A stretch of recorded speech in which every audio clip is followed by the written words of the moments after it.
Hola! I'm super happy and super overwhelmed because I know many of you. Okay, not here. So it's the first time I'm talking among family and friends. So this is like really great. I feel like super comfortable. It's like I'm just missing my mom, but you are all here, so this is awesome. Thank you all for coming this morning. Gray. And no, mira, blue sky. Maybe we still get the sun out. But thank you all for coming, for making the effort of waking up this morning early to be here at Creative Mornings. So, if you don't know me yet, I'm Rocio, I'm your amiga. Well, from here to the end of the presentation, we will be mostly amigos, like friends. I'm gonna speak kind of English, Spanish, French. I'm gonna mix everything. So if you don't get any word, raise your hand and please ask. Interrupt me at any time. I would love this to be like interactive conversation. And I'm your amiga or your future amiga and creative cheerleader. We will go through that later. And in this presentation, I'm gonna answer to 3 questions. Who am I? I think I prefer it. I don't know. Well, I will be moving. Who am I? What do I do? And who I did get here. Let's start por el final. Let's start for how did I get here? How did I get to Lausanne? I know the Creative Morning community almost since the beginning, and I know that most of us here are from there, but we are living here in Lausanne, and it's the same thing for me. I arrived here to Lausanne first time in 2011, and doing my Erasmus, Switzerland, Lausanne. It wasn't planned like that. I wanted to go to Paris, but I didn't get there, so I didn't get in. So yeah, I think like the 3rd or 4th option on the list was Lausanne. Pero bueno, really happy that that happened because that year I met el marido. It's the first time. It's the first time that he's in one of my talks, and I feel the pressure. So I met him. It was a beautiful year. It was a year of falling in love with El Marido, falling in love with the city, falling in love with Switzerland, with the language, with le croissant, with the fromage and the chocolat. And but it ended. I needed to go back to Alicante. I'm originally from Alicante, from Spain, from the Mediterranean, blue sky every day, sunny days, and I needed to go back to finish my studies. I was studying architecture at that time. So I went back to to Alicante, and we started the 2nd chapter, which was navigating a long-distance relationship. Not only a long-distance relationship with El Marido, also a long-distance relationship with Le Croissant, with Le Fromage, with the language, with the city, with Lausanne. I was coming here almost every 2 weeks or twice, like once a month, at least I was coming here. It's really convenient. You have like Geneva, Alicante direct flight, EasyJet. It's easy to do that. So yeah, after how many years? Like 5, no? Bueno, sí, I don't know, 4. In 2016, I finally moved to Lausanne. It was like, okay, now the long distance relationship is over. I moved here and I started my business here in 2017. Creative solopreneur journey begins. We'll talk about that also later. 2025, everything is still okay. I'm still in love with El Marido. We're still together. I'm still in love with the city. I'm still living here. I'm still running my business. And no big news. 2026, if everything goes as planned. Bueno, actually, je me suis trompée. Je deviens Suisse, no. I will apply for... So, 2026, 10 years, I will apply for my Swiss nationality. So this is opening 2 chapters, becoming Swiss, that is still open, and figuring out my place in the creative world. So how I end up here in Lausanne, I don't really know. Let's say it was meant to be like this. Let's say it was destiny, but I for sure know that what I do now, my business, what I have developed, it wouldn't have been the same if I wouldn't be here. So, 2nd question. What do I really do? What do I do for a living? I monetize my creative voice. Do you see if I'm here? Do you see the screen? Okay. I monetize my creative voice and I help other people, other creatives, to monetize and to find their creative voices. How many of you work in the creative field here? Yeah, like half. Okay, you will see that I'm gonna be talking a lot about creativity, about creative people, because I'm a creative myself, but everything that I'm gonna be sharing could apply to any kind of professional thing that you do for living. So I will be talking about creativity, but you will see that you can apply all of this into your daily life or into your jobs. So first of all, creative voice. What is that? The creative voice is your DNA. It's that thing that all of you have that make yourself unique. It's that thing that make yourself a spot and how do you say, like, and many things. I don't know, I don't find it. But it's that thing that it's gonna make you stand out. That was the word. It's gonna make you stand out on the crowd. That's what I was saying. Like, this creative voice is your superpower. So you don't need to be a creative to have a voice. You all have a voice. You all have something that anyone else has. You all have that thing that you need to start monetizing, that you need to start putting it down there, that you need to start selling, and you need to start making a living from it. So this is the creative voice. You know, maybe this is an easier way to say it. You know that we all have soft skills and hard skills. So let's say that the superpower is part of your soft skills. And then we have the hard skill is the toolkits that we have. The hard skill is how we monetize that superpower. But it could be, there are many different ways of monetizing. Like, for example, imagine that your superpower is I have aesthetic eye, okay? How can I monetize that? I can be an interior designer. I can be an illustrator, or I don't know, maybe I can be a personal shopper, or I can be an art director for a brand. There are many different ways of monetizing your superpower, but your superpower is the aesthetic eye. We've been, like, for so long defining ourselves through what we do, through the toolkits, like, hello, I'm Rocio, I'm an illustrator. But I'm much more than that. I have much more I have a value. I'm an illustrator now, but maybe in 2-3 years I'm not gonna be an illustrator anymore, but my superpower is gonna take another shape, and it's gonna be, and I'm gonna start monetizing it in a different way. So why is it so important to find your superpower? Sorry. Well, we are in the human era. Well, we can see, depending of, some people here may say that we are in the AI era as well. But we're in the human era. I mean, like, we now are realizing that many of the things that we've been doing for so long and we are good at, like illustrating, there is an AI that can do it now and faster than me. There is a machine that can replicate what I do.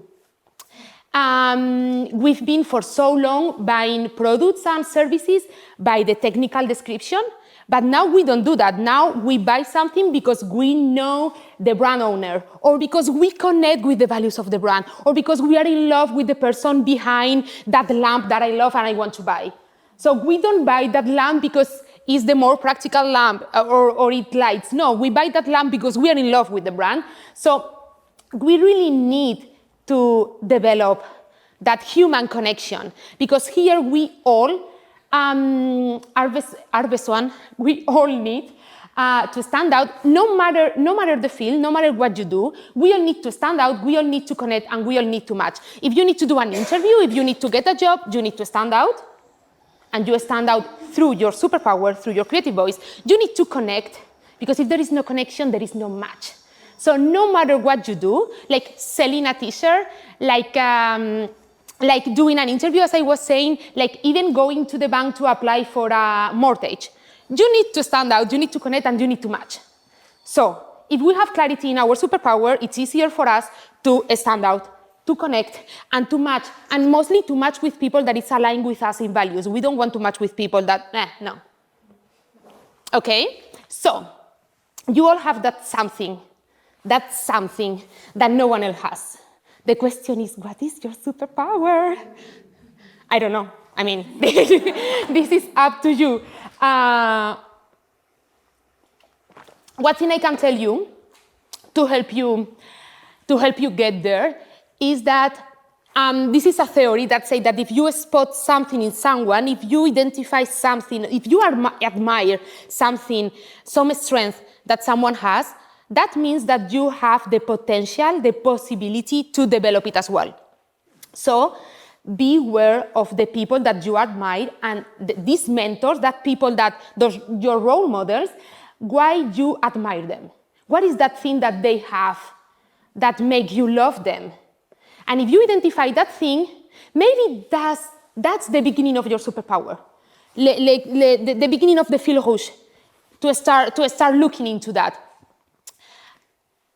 Okay, let's go back to my superpower. I'm gonna give you my example. What's my superpower? Do you know already? Can you guess? Dyslexia?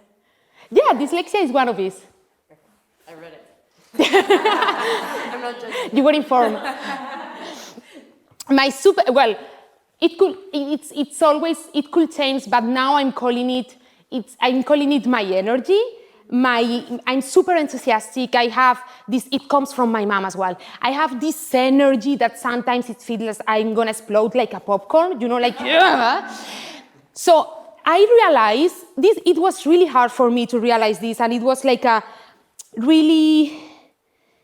my ego was really touched when I realized this, because it's true that my energy, my positivity, my optimism, my joy, my way of motivating is the essence of my creative voice. But when I started working as an illustrator, as a designer, as I was doing also graphic design at the beginning when I started my business, and I got these feedbacks all the time, like, hey, your illustration makes me happy. Oh, you made me smile. And I was expecting like, no, Rocio, you are the best illustrator. You are the best illustrator in town. I was expecting a feedback more like related with what I was doing, with my illustrations. Like no one was saying to me, your illustrations are the best.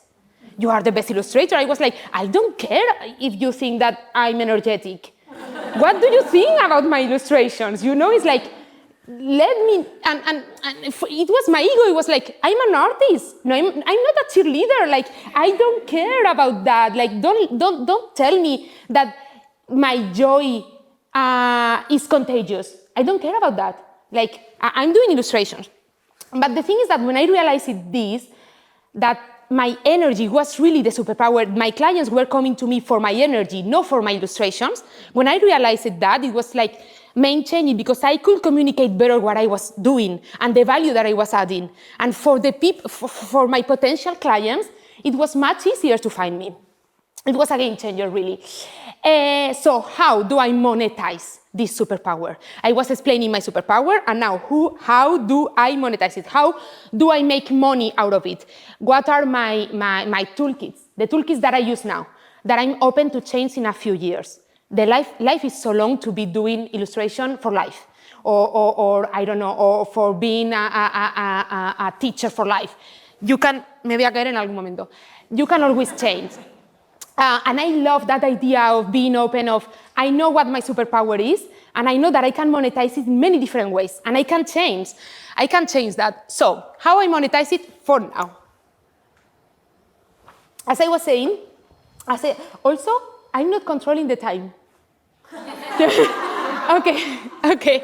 So I started with illustration in 2019, doing illustration, editorial, and commercial illustration, and this is a way of monetizing my energy and my voice.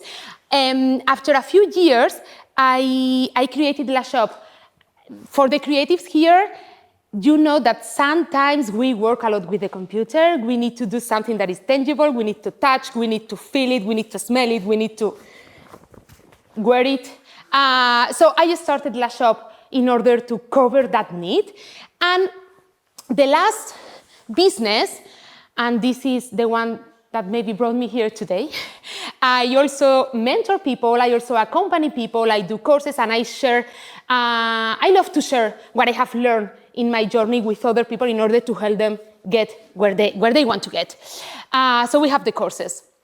So mentor is the topic of the day, and I went to ChatGPT to ask what a mentor was. So a mentor is someone who helps you grow by sharing their experience, listening deeply, and believing in your potential. So let's put this in graphic. I'm a graphic person. So if this is your journey, and this is your goal, and you are here,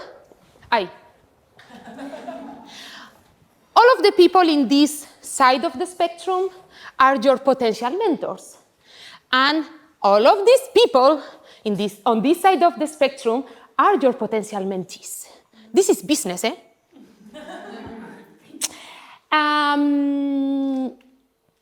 It's true, ChatGPT also told me this. It's true that you don't need to be an expert to be a mentor. You just need to be a few steps ahead and love to share, love to spread and to share with others everything that you have lived, everything that you have learned through the way. So there is really a business here. If you have your goal, if you know where you are in the spectrum, you can identify the people that could be your potential mentee. Knock their doors if you feel like being and sharing and teaching and mentoring people.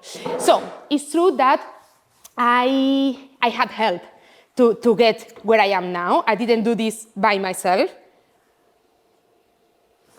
And now I want to share with you, I had many mentors along the way, many mentors. Some of them, they don't even know they were mentors or references for me, no?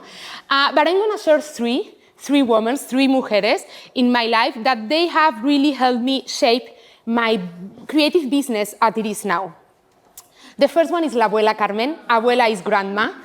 I wanted to add some pictures, but since I'm not living in my parents' house, I don't have access to all the photos that they have there, and I couldn't scan in. My mom was traveling, and I don't have any picture here for La Abuela Carmen.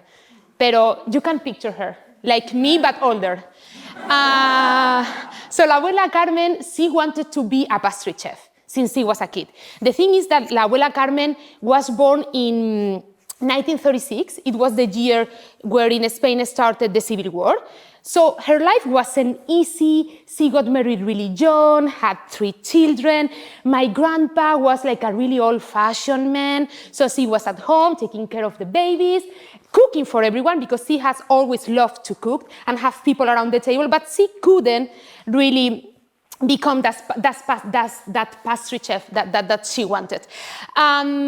So she really taught me the love for food, the passion for food, sharing the table, and like when someone was knocking the door of my abuela, she was always welcoming them and sitting them on the table and and setting the table for any stranger that could go inside. Cooking for everyone. For her, food was the love language, and I have learned that.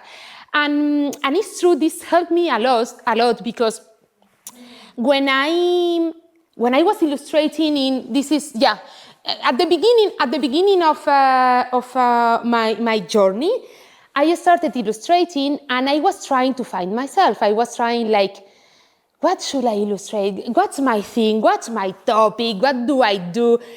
And I started this personal project for fun. It was all my grandma recipes in an illustrated book as a present for my family. And the first time that I felt that I was really representing who I was through my illustration was when I started illustrating food, and I was like, oh, we have something here. So it's true that since then, I specialize in I made this niche like my own. I own it, and I started working with brands and with medias that I could have never imagined, like the Washington Post, New York Times. Big clients were knocking my door because they wanted my food illustrations, and I was like, Okay, why? This is cool. I'm gonna show you some projects, but I'm not here to, you can go through my website and see more of my portfolio. I'm not here to talk about this, but just to give you some examples. Well, this one is cool. No, the thing is, like, when you work with clients that are aligned with you, that they share the same passions as you, the magic happens, no? So I collaborated here with a chef in the US. It's a smoothies book, and she sent me 50 smoothies recipes. And my first reaction was like, okay, I'm gonna go to La Cup. I'm gonna gather ingredients, because for me it was really important to cook before illustrating. I wanted to see the texture of the final smoothie. I wanted to see the color. I wanted to see if it was like more liquid or more dense. And when you have that passion and you share it with the client, like the work is, the result is always better. Also for Delish in the US, for McDonald's, for Les Echos in France, The Observer, and or Brain Magazine in Japan. So it's true that it wasn't something that I started doing intentionally, but thanks to my grandma, thanks to my abuela, like food became a big part of my work right now, and I'm really happy about that. Then we have La Prima Noelia, La Cousin Noelia. I think it's been 20 years I don't see her. Yeah. It's not cousin, it's like second cousin or something like that. Like my father and her mother, they are cousins. So what we are second cousins. But La Prima Noelia used to she was babysitting me and my brother when we were kids, when I was about 10 or something like that. And now she works in El Museo del Prado in Madrid. She's one of the directors of the Museo del Prado. I was like 10, she was like 20-something, she was at university, she was studying art history, and when she came home, she was using my brother and I as conejillos de Indias. We were sitting there and she was explaining to us everything that she needed to learn from the exam from the day after or something, I don't know. So she was talking about Botticelli, about Quattrocento, about Renacimiento, about all of these artists, all of these great artists, Picasso, Cubismo. She was explaining, for me it was like, oh my God, this is really cool. I mean, she was really sharing this passion with me, and she really injected me this idea of, Mom, I want to be an artist.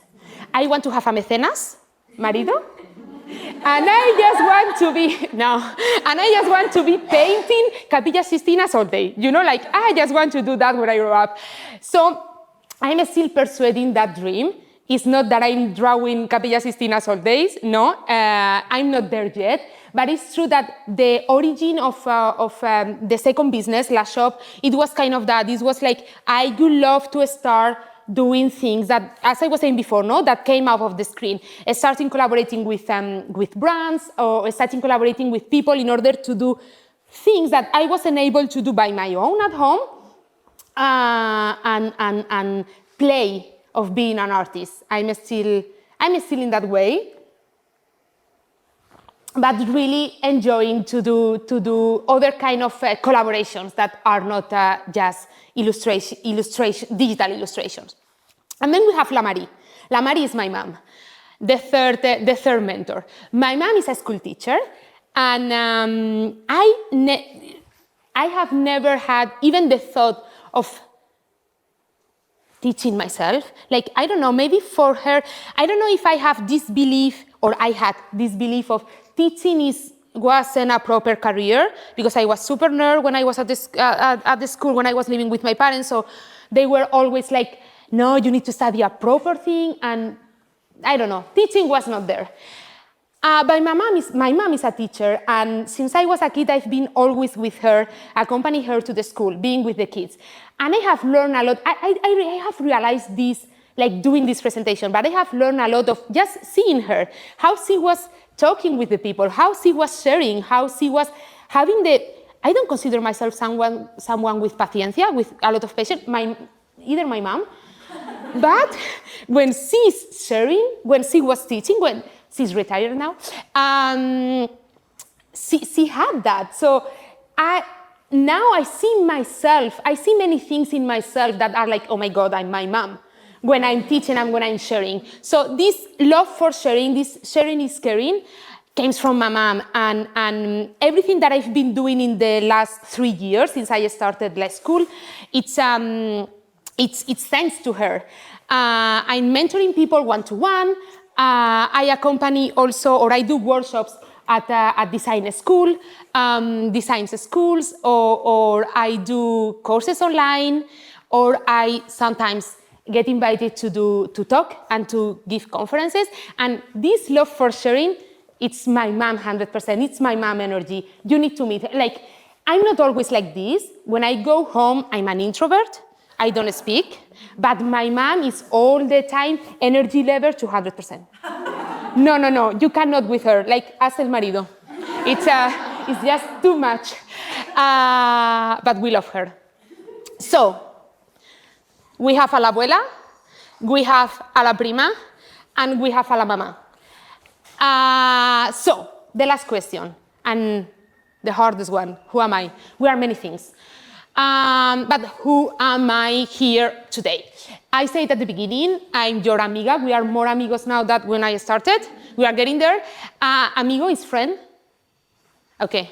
I don't know. I'm your creative cheerleader. Okay? Yeah, it's true that I'm a bit of a cheerleader.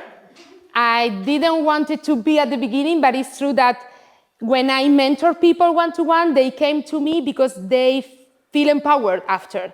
And it's like, okay, this is my gift. This is what I do. So let me share with you a bit of my creative journey to give you a bit of more of a context of who I am. The dream was always to be an artist since I was a kid. But it's true that I told you I was the first of the class. So for my parents, that they didn't get the chance to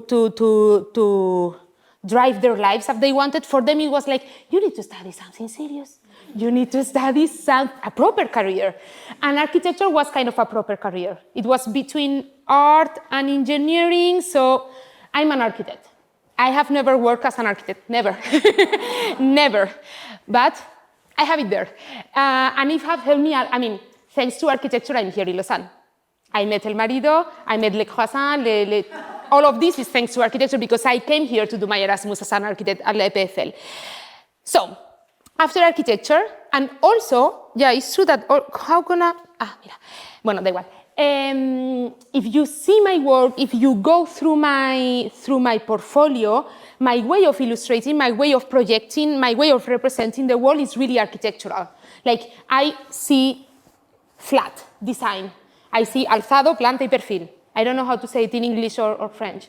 But, you know, like the alzado, the architect on the... Another architect there, that's true. Perfect. So that's how I see the world, that's how I represent. So I'm really grateful for that because what I do now is thanks to that. So in 2016, remember, I moved into Lausanne. I needed a permis de séjour, I needed permis de travail, so I was employee for a year. I had a lot of clarity of what I wanted to do. I wanted to work for myself. So it was like, okay, I need to work for someone first. I need to establish myself in Switzerland. I need to get the papers, and then I will do my thing. So I worked for a year, and then the adventure started. It was like, okay, now 2017, I'm gonna do my own business. I didn't have any idea. It was like super irresponsible, you know? Like, I wouldn't recommend anyone now to do that. Like, learn a bit first, you know? Or I don't know. I didn't have any plan. For me, it was like, okay, I'm gonna jump. And I jumped.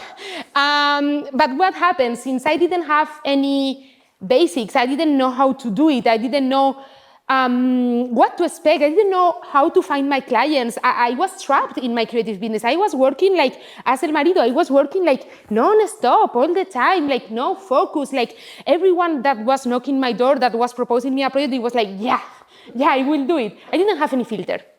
So it was really, really, really intense. 2020, finally, I found my superpower and everything started to bloom. Everything changed. It was like, oh, now yes. Now I'm the queen. What I started, thank you. Magic, I didn't see you. So the only thing I started to do different in order to bloom and to find my superpower was to start looking inside. I was trying to replicate formulas that other people was doing, and I was trying to, if it's working for her, it should work for me, no? I'm just gonna, so I was doing that for so many years. And I started looking inside. This is the voice tree. This is an exercise that I do with my mentees, and everyone loves it. It's a constellation, it's a map, it's a tree, a photograph of who you are, in order to find your superpower, in order to find here what makes yourself unique. So when I started blooming, when everything started to work, on social media, suddenly people was asking me, Rocio, how did you find your voice? How did you do that? How did you get to work with that client? People was asking me things that I was like, for me, it was really obvious. It was like, I don't know, do it your way, no? But I have another mentor I didn't mention. It's my grandpa. My grandpa, el abuelo Pepe. My grandpa founded a chips factory. My family owns a chips factory in Spain. And the business in my head said like, hey, potential mentees, potential clients, let's monetize this. Like people is asking me how I get. I don't consider I will never get into my goal. But there were many people here asking me, how are you doing that? So it was like, this is something I can start monetizing. This is something I can start working with. So I started teaching and I started sharing. I created the Bloom method. The Bloom method, it's not that I have invented anything. It's just all my learnings, all my experiences, or everything that I have learned in the past 10 years, put it together in a methodology, in an order. I'm an architect, I'm super rational, I love structure, I'm really scientific. So I just put some order. Many people was asking me the same things. So in my head, it was like, okay, I'm gonna try to organize all of this that I have in my head. I'm gonna see what they are asking for. I'm gonna try to create something to help them. So this is Bloom. And Bloom help you discover and monetize your superpower. It's an acronym. It's an acronym, 5 steps. The first one is become introspective. We need to create your constellation. We need to create your tree. We need to find who you are. If you don't know who you are, if you don't know you well, you cannot monetize anything. You cannot run yes, you can run a business, but you cannot run a business that is sustainable for you in the future. You are going to get tired, you are going to get frustrated, you are going to love it enough, and you are going to tirar la toalla. So first step, become introspective. Second, lay foundations, strong foundations. Find your superpower. Find that thing that makes yourself unique. Third, modeling. Do you know the difference between modeling and copying? Someone says yes. No. Copy, it's like I take you as a reference and I recreate what you're already doing. Modeling is to have different role models, different mentors, different people around you that inspire you, and take a tiny thing from each of them and create your own recipe. So when you have your superpower, you can find people with the same superpower and see how they have done it. Like, her superpower is also energy. How is she monetizing her energy? What is she doing as a business? How is she developing whatever? So we do modeling, the mentors go here, and then we do a lot of testing. The beta mode, this is my life philosophy from the past years. I'm trying to live always in beta, there is never a final, the goal is never there. Like, I'm working step by step, I'm creating always a beta, always a better version of what I have previously, but it's never the final. So it helps me a lot to work with I'm super auto-exigente, so it helps me a lot to balance that. And then we have mastered it. Here is how we monetize it. So first we know ourselves, And by the end, we develop the business. And we normally do it the other way around. I know I'm gonna be an illustrator. And then my business is being an illustrator. I want to sell services. I want to sell prints. And then you try to figure out how you want to be an illustrator. But so let's flip it. And this Bloom program is what I do when I do mentoring to one-to-one with my mentees. It's the same thing that I teach in groups when I do workshops, and it's the same methodology that I do in my online courses. Actually, we have a club, the Bloomers Club, and we meet every 2 months to share how everything is going, we are all struggling with the same problems. So it's really great to be able to share it with people. And it's the same thing that I'm always talking about it. I'm always encouraging you. What's your superpower? You can find all the information at Rocio Egio if you are interested. Also on my social media, Rocio Egio. So, amigos, y se está acabando. What's your superpower? Think about it. You have the weekend. It's gonna be, no, now it's sunny. But if it's raining, you can stay at home, make our coffee, and be a bit introspective. This is just the only thing that I know it sounds like really easy, but I know it's not. But be yourself, everyone else is already taken. Oscar Wilde, be yourself, everyone is already taken. So who am I? I'm Rocio Egio, your amiga and creative cheerleader. What do?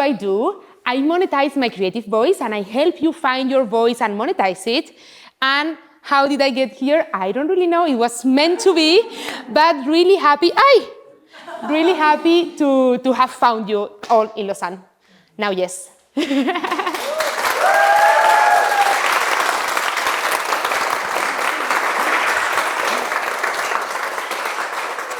And ask me anything you like now.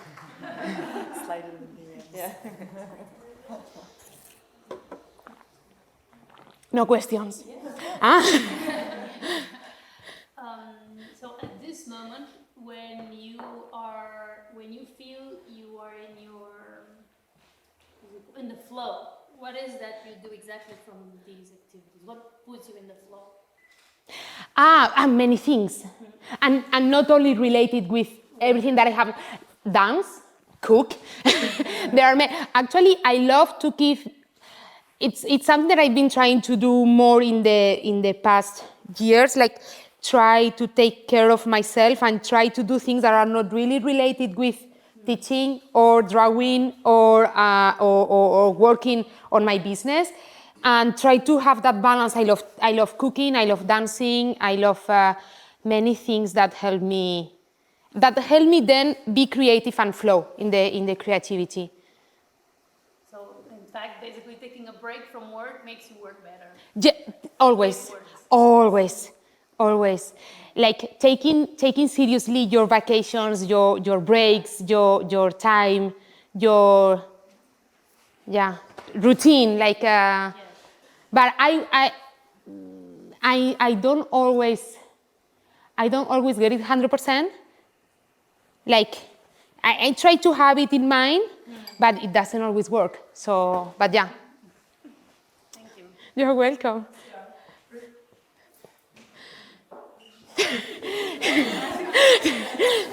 You go later, sorry.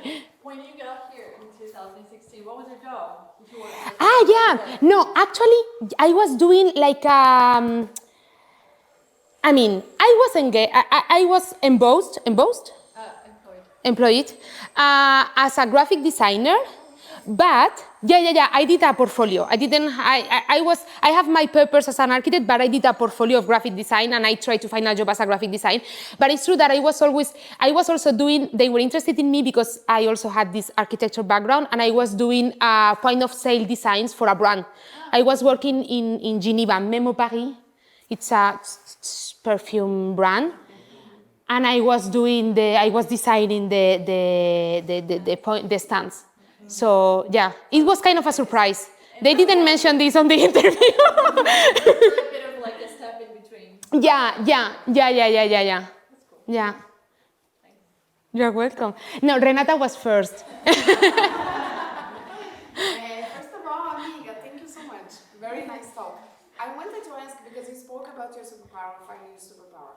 but which is your energy, which is very clear for all of us. I'm glad you have. No, I'm gonna go home and sleep now. I need to recover. But you also have a very specific style. And then my question is this is something that came together for you? Do you see your style as something different than your energy and your superpower? And the power of colors, because you also have a very precise use of colors. So I wanted to know how that separates or is together. I mean, I love that question because it's true that the context. I'm super open, and like your creative voice and your superpower is not something that it's permanent. How do you say that? It's something that evolves and changes with you. Like I'm not the same person at 5-10 years ago, and of course my style is also evolving, but somehow I don't see myself drawing in black. I don't see myself using. It's like I don't feel comfortable if it doesn't have that vibration. So it's like, yeah, I could do it, but maybe I won't be like 100%. It won't be 100% me. I'm not sure. And it's true, there is this theory that I have that I use this vibrant color palette and I'm super into my energy and my joy, but maybe it's a theory. I'm not 100% sure. I cannot check it. But because my creative voice was developed here, living in Switzerland, and I sometimes think like if I was living in Alicante, where all my context and everything is already super bright, it's super colorful, there is these sunny days and you have like a strong light, maybe there my color palette would have been completely different. I don't know, but I love how it is and I feel comfortable like that, and it's true that I'm open to change, and you can see, when I was showing my grandma illustrations, you can see a slightly different style, but the essence remains. So your style is gonna change, of course, because you are also using different tools when you are learning different techniques, or where you are meeting new people that inspire you, your voice evolves, but the essence is still the same all the time, so I don't know, let's see in 10 years. Ask me again that question and let's see where am I. I will. I don't know. Oh yeah, so very nice talk, really, really nice. Thank you. Yeah, you were mentioning like it's really important to know your superpower, and for you it was like energy. And you said it was important for your business, like if you're running a business, but I'm just wondering now that you know that energy is your superpower, how do you actually put that into your business? How does it show up in your business? My way of communicating. Okay. Like, yeah. I don't knock a door of a client selling like, hey, I'm an editorial illustrator. I talk about my energy and the joy and the spark of joy that my illustrations can bring to their project. So that helped me stand out. Like, I don't sell myself as an illustrator. There are many illustrators out there. I try to communicate the value that I'm adding instead. So I approach. On LinkedIn. Oh, thank you. This way that you stand out in the energy, in the communicating. If you follow on LinkedIn, you will see this energy. Follow me on LinkedIn. Thank you. Yeah, it's contagious. That's why I found you. So. Thanks. What else? I have a quick Yeah. question. If when you were an architecture student, you were dressing in black or in color? In black? In black? That's how we're taught. It's like they teach us dress in black. Yeah. I was, and you met me when I was, yeah. But I wasn't in the place that I was meant to be. No, and I love black, Don't get me wrong. I love black with color touches. But yeah, I was dressing in black. I was trying to belong with my context. So that's why the context is so important. The context is always gonna impact your voice, and it's gonna impact the way you communicate and your style as a creative. But yeah, it was black, but it wasn't my place. So no. There's Yeah. also a scientific evidence, in fact, when you wear orange, red colors, they make you feel more positive. They even Oh, suggest you should wear underwear that is orange Okay. to make you feel positive. So it's really Okay. scientific evidence that red makes you vibrant. No, but it's true. When I put my red lipstick, I feel empowered. It's like, shh. Okay, now it's time to do, like at home I don't wear it always, but whenever I have a call with a client, it's like, okay, wait. And really change your mood. It's true. It's true. Thank you. Good job, that was awesome. Thank you. So it seems obvious, I think, to all of us that what your superpower is, this energy and this. And so while I was listening to you, I was thinking, what is my superpower? And it doesn't seem obvious to me at all what it is. And I was wondering, did it take time for you to find yours? Like, was it not always obvious to you? Never, And no. is it only obvious to us because now that you know it, that's also what you project in a more obvious way? 100%. Now I take advantage of it. Yeah. I know it, so I'm gonna put it out there. But I was trying to get there. I started. 2 years, right? No, well, I started.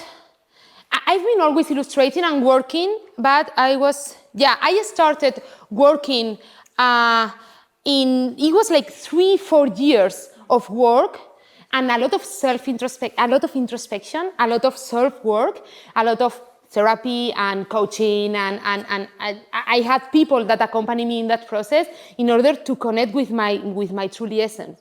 So it took me a lot of really connect with that. Now that I know it, it's like, okay, let's sell it. And that's also then what you project. Yeah. Yeah. But it wasn't clear at the beginning. And you mentioned dyslexia. At some point I thought that it's true that dyslexia is also kind of my superpower because I see the world more visually thanks to that. But it's less powerful, that energy. So at some point I said like, no, I'm gonna change that. Like, marketing as well. Like, okay, no. Let's say that it's energy, not dyslexia. Yeah. But yeah, it's the thing is like, it takes a lot of listen to yourself, like when people ask you for, we do also this exercise with the mentees. It's like when people ask you for help, with your friends ask you for help, what are they asking of you? What do they ask? Like, hey, Clara, I need, I don't know. So try to be more aware of what is that value that you, because for sure you have it. What is that value that you are adding in everything that you are doing, and it's not being journalist or it's not like writing, because ChatGPT will do that someday. so what is the value that you are adding? That's interesting. I have the weekend. Try to figure it out. Yeah, quick pause. I know it's after 10, so if someone has to go for a meeting or you need to head to work, feel free to leave, but I'll let the last couple people finish their questions in 30 seconds. We're running a little late, sorry. Sorry. Thank you, Anita, for this beautiful talk and for sharing with us not just your energy, but also your key. I think you will be a mentor for many of us. You will mentor a lot, just like happened to Prima. And my question is quite quick. Who's this Women's Club for?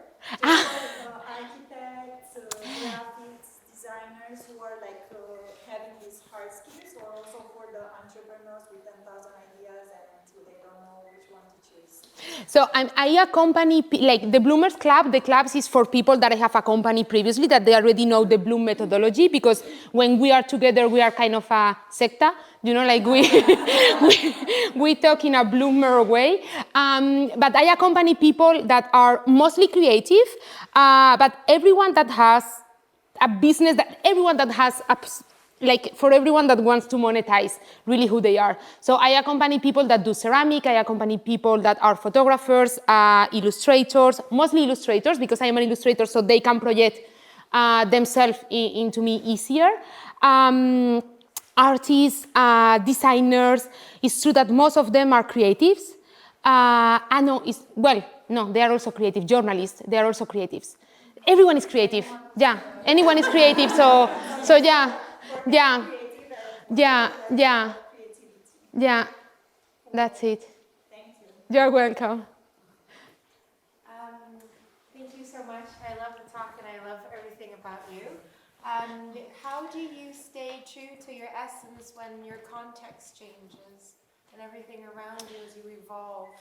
The thing is that the context changed, but it doesn't. I mean, it could be that it changed from today tomorrow. Like it changed like drastically, but normally it takes time for the context to change, and like for us it takes. I mean, we are always the same. No, we don't really change over the time. We refine ourselves a little bit. But it's that essence, that remind that it's always with you, what we try to find as the superpower. So I'm sure that my context, it wasn't the same 10 years ago than now, but what is that thing that reminds? And there are going to be many things in your way of your creative voice or in your way of monetizing that are going to change because your context is different. But that superpower, I don't think that in 10 years my energy is going to be different.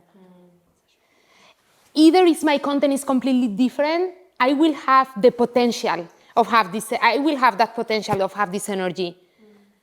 So I think you just need to reconnect with yourself in order to find yourself when the situation has changed. Did I answer? Okay. Sorry, hi. Sorry, thank you so much for the talk. It was really interesting. You're welcome. So a question for me is, how were you able to, like, okay, you know your superpower, but you haven't quite started your business. What were some of the biggest challenges, and how were you able to kind of like overcome them so that you could actually Espera el tren. self-actualize yourself in your superpower? So Can you repeat it because I couldn't.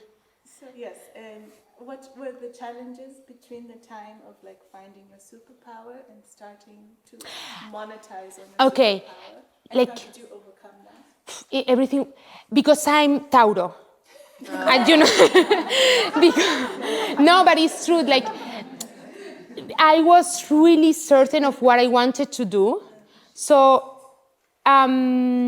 Like persistent is one of the keys if you want to develop your business. It's one of the key. Like keep trying and keep trying. It's never easy, but you need to put yourself together again. I mean, everything. I was struggling with everything because I didn't have any idea of finances or selling or marketing or how to find clients. For me, like everything was new.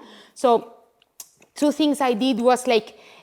Train myself into business for creatives. Like, okay, I need to learn business because if I want to have a business, I need to learn this. And at architecture, no. If you study art, no, tampoco. They don't teach you that. So I started learn. I did a few courses about business, and I was really persistent. Like, really, no. This is gonna happen. So yeah, but. For the struggles, I always recommend, like, now we have a lot of information on the internet that is free, that is really accessible. So if you have a challenge, if you don't know how to face it, ask ChatGPT. Like, no, it's true. Like, hey, I don't know how to find clients, and start like, okay, how can I get better into this? What can I do to face that challenge? You're welcome. I have a question. Muy buena Jenny, charla. gracias. Very cool.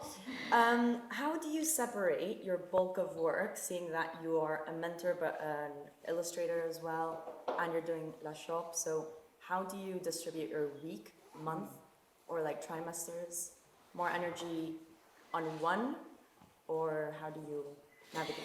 I'm really structured.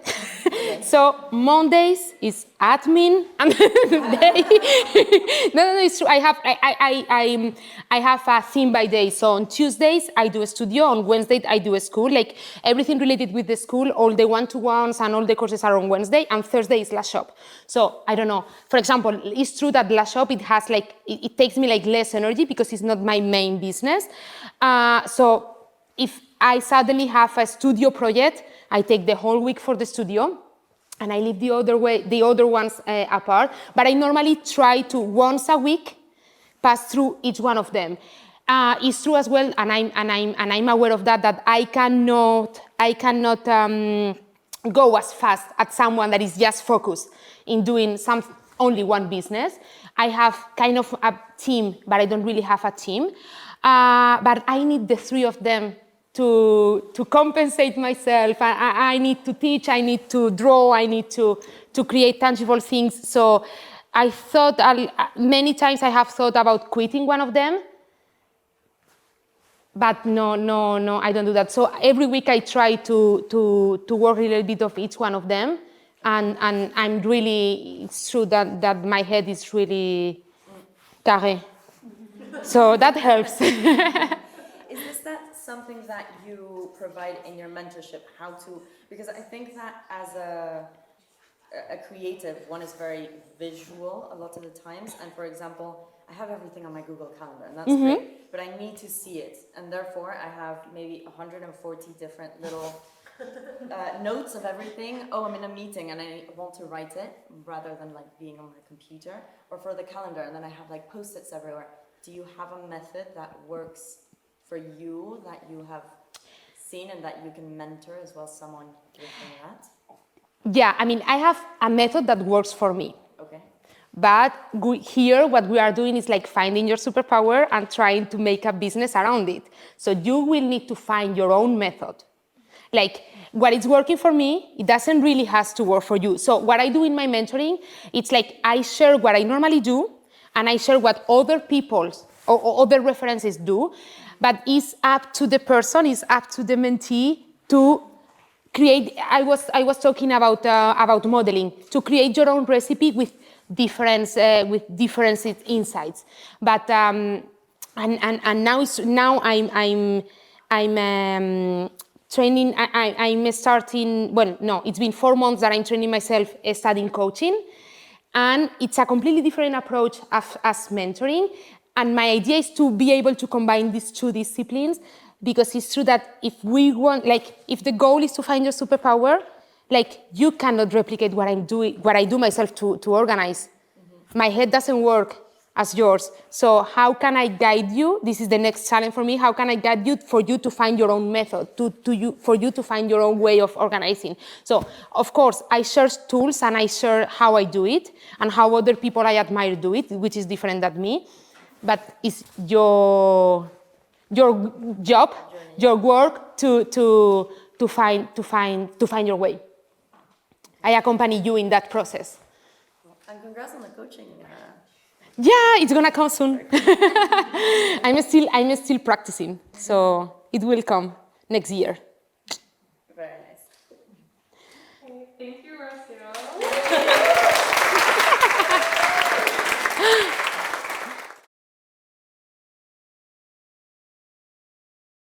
It's thanks to Adobe that we're able to have a lot of the resources that we do have to work with. And on the theme of mentorship, Adobe is an organization that really cares about supporting its artists and provides a lot of their tools. So they also have an article on the power of mentorship that I will share the link with. Gotham, they have quite a network of co-working spaces. In Lausanne, they have the one here, as well as in Flon.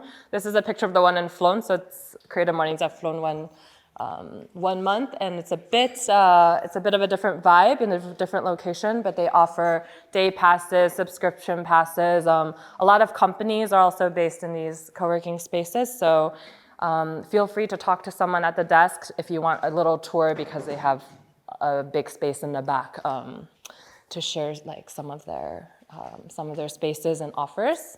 So thank you to Gotham for providing us the space. Trico, new logo. Yeah. They have been our amazing sponsor. All of our amazing cinnamon rolls.